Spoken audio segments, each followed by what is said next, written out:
Ողջույն սիրելի հայրենակիցներ, ճիշտն ասած ես ամբողջովին ուրիշ ելույթ էի նախապատրաստել, քանի որ պարոն Կոնջորյանը տեղում չի,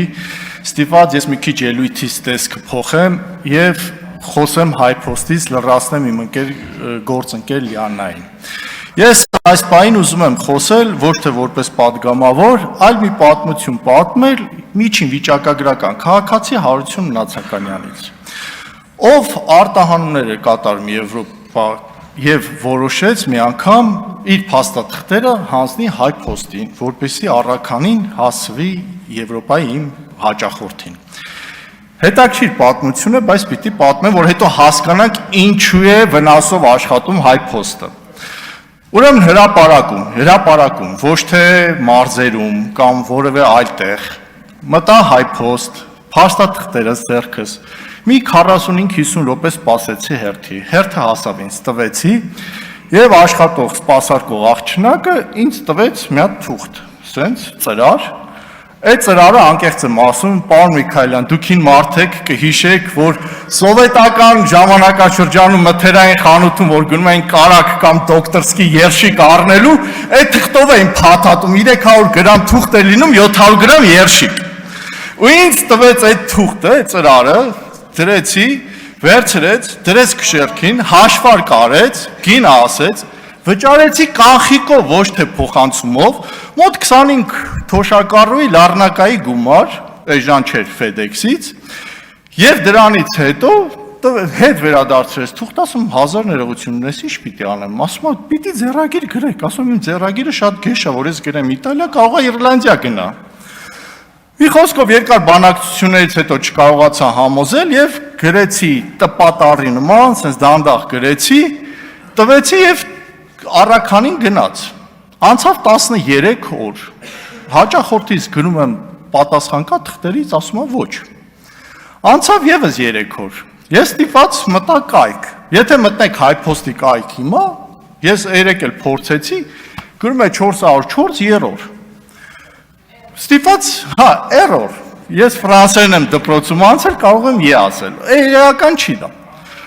Նորից հետ եմ վերադարձել HiPost, նորից կանգնել եմ 40 րոպե հերթ, նորից մոտեցել եմ աշխատակցին, խնդրում եմ, ասում եմ, իմ փաստաթղթերը ուր են, ասում եմ չգիտենք, անցավ եւս 20 օր, իմ բեռը արդեն հասնում է Եվրոպա, հասնում է իր տեղ, կոնտեյներով 40 օր ճանապարհ է գնում, թղթերս չկա, գոյություն չունի, ես նորից օրը մեջ գնում եմ, որպեսզի կարողանամ մի ձև գոնե հետ վերադարձեմ, եթե պահեստում է կորել իմ փաստաթղթերը, որպեսզի FedEx-ով ուղարկեմ 2 օրում հասնի։ Ոչ մի պատասխան, ու այդ աղջիկը արդեն հենց ինձ տեսնում էր, արդեն փախնում էր, հենց մտնում էր, տեսնում էր, ինքը գործ էր անում, տեսնում էր հերթի մեջ կանգնած եմ, փախնում էր, որը արդեն աչքիս առաջ չհայտնվեր։ Եվ բեռս հասնում է Իտալիա, ստիպված, ես կապ եմ հաստատում Իտալիայի Մաքսայինի աշխատողի հետ, խնդրում եմ մեյլով ուղարկում եմ փաստաթղթերը եւ կարողանում եմ իմ բեռը մաքսազերծել։ Եվ 45-50 օր հետո նոր իմ փաստաթղթերը հասնում է հասցեա տիրոջը։ 11 ամիս առաջ։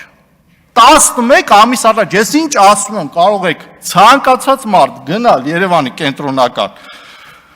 Post-ի մասնաշենք եւ այդ ընթացակարգով անցնել։ Այո, դրանից հետո որոշեցի падգամավոր դառնալ։ Ու եթե ու պատկերացնում եք, HiPost-ը պատկանում է ԲՏԱ նախարարությանը, ԲՏԱ նախարարությունը բացեք։ Բարձր տեխնոլոգիական չէ նախարարություն, չէ, օրինակ, այսպես ասած։ Բարձր տեխնոլոգիական նախարարությունը 20-րդ, 19-րդ դարի ընթացակարգով է շարժվում։ Տպագիր չեն տպում։ Ու իմ փաստաթղթերը կորավ եւ այդ փաստաթղթերը եթե նորից հանեի, մի հատ պիտի դիմեի Առևտրի արդյունաբերության պալատի Մարգարիտ Տյոտյային, որպեսզի կարողանար վերականգնել ծագման սերտիֆիկատը, դիմեի ֆիտոսանիտարական սերտիֆիկատ Բարխուդարյան Վարդանին, դիմեի իմ բրոկեր Մարտինին եւ գտնեի Մաքսայինի աշխատող Մկրտչյան Նարեկին, որ հերթափոխում աշխատում, որ այդ invoice-ից վրա ամսաթիվը գրեր, որ ես կարողանայի փող ստանայի իմ իտալիացի կլիենտից։ Այս 19-րդ դարի մոտեցումով մենք ուզում ենք ինչ-որ HiPost-ը շահույթով աշխատի, չի կարող աշխատել։ Եվ այդ որ խոսում եք անընդհատ 500 միլիոն վնաս է, հաջորդ տարի 1 միլիարդ վնասով աշխատելու։ Եվ ցանկացած մասնավոր սեփականություն, երբ որ տրվում է պետությանը, ունենում է այս արդյունքը, չունենում առաջընթաց, եւ պետական կառավարողը չունենալով բիզնես մտածողություն, բերում է հասցնում է այս վիճակին։ Նույնը կոնյակի գործարանի հետ կապված, երբ որ Ծառուկյանից վերցնում եք, կոնյակի գործարանը շատ ավելի լուրջ խնդիրներ ունի, որտեղ նա արտահանում է իրականացնում, սուրանդակային ծառայություն չի իրականացնում, ու չկարողանալով կառավարել, մի ամբողջ արժեշղթա ոչնչանալու է, գյուղացիները չեն կարողանալու խաղում մթերեն։ Այս տարի կարող է ինչ-որ մի ձև, ինչ-որ հնարավոր տարբերակով եւ բանակցությունների սխալ կառավարման արդյունքում ունենալու ենք շատ մեծ խնդիրներ։ Ես հիշում եմ 2021-22 թվականին, երբ որ Գորիսի երկու համայնքներում իմ ընկերներից փորձեցին խլել իրենց սեփականությունը, մի ընկերս ուղակի հանձնեց, այսօր կարող եք գնալ, տեսնեք խոտ հարկ է։